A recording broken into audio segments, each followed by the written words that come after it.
गलतियों के नाम पौलुस प्रेरित की पत्री 6वां अध्याय। हे भाइयों, यदि कोई मनुष्य किसी अपराध में पकड़ा भी जाए तो तुम जो आत्मिक हो नम्रता के साथ ऐसे को संभालो और अपनी भी चौकसी रखो कि तुम भी परीक्षा में न पड़ो। तुम एक दूसरे के भार उठाओ और इस प्रकार मसीह की व्यवस्था को पूरी करो। क्योंकि यदि कोई कुछ न होने पर भी अपने आप को कुछ समझता है तो अपने आप को धोखा देता है। पर हर एक अपने ही काम को जांच ले और तब दूसरे के विषय में नहीं परंतु अपने ही विषय में उसको घमंड करने का अवसर होगा। क्योंकि हर एक व्यक्ति अपना ही बोझ उठाएगा। जो वचन की शिक्षा पाता है वह सब अच्छी वस्तुओं में सिखाने वाले को भागी करे। धोखा न खाओ, परमेश्वर ठट्टों में नहीं उड़ाया जाता।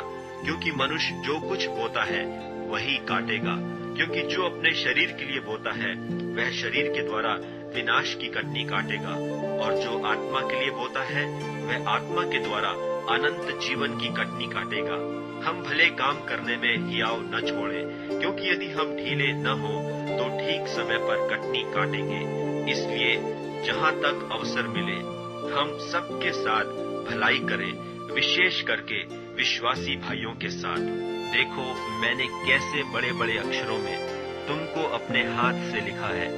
जितने लोग शारीरिक दिखाव चाहते हैं वे तुम्हारे खतना करवाने के लिए दबाव देते हैं, केवल इसलिए कि वे मसीह के क्रूस के कारण सताए न जाएं।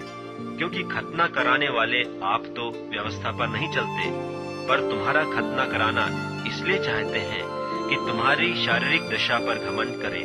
पर ऐसा न हो कि मैं और किसी बात का घमंड करूं, केवल हमारे प्रभु यीशु मसीह के क्रूस का, जिसके द्वारा संसार मेरी दृष्टि में और मैं संसार की दृष्टि में क्रूस पर चढ़ाया गया हूं। क्योंकि न खतना और न खतना रहित कुछ है परंतु नई सृष्टि।